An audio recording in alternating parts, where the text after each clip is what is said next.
5 minutos del Espíritu Santo. 25 de junio. El Espíritu Santo nos invita permanentemente a la conversión. Porque la conversión no es solo un gran cambio que sucedió alguna vez en el pasado cuando decidimos seguir a Jesucristo. La conversión es cosa de todos los días. Nuestra mentalidad y nuestro corazón deben ser cambiados permanentemente.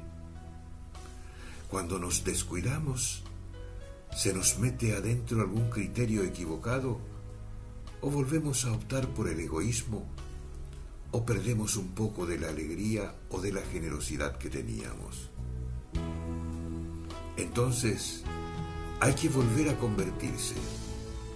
Hay que volver a escuchar el Evangelio y dejarse interpelar por el Espíritu.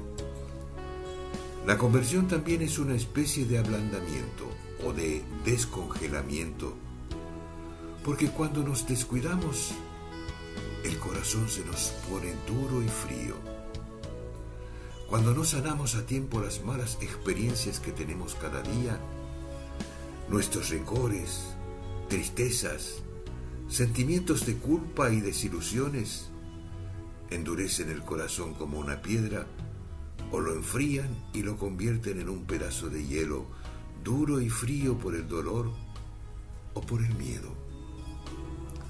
Optamos una vez más por la comodidad y por el aislamiento.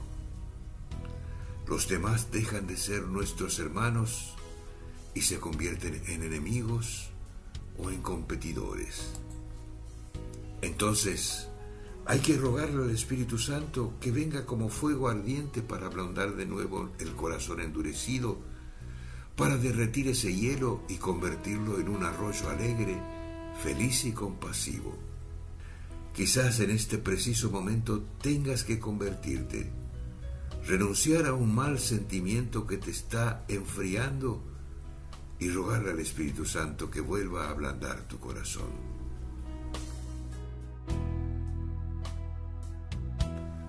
Cardenal Víctor Manuel Fernández.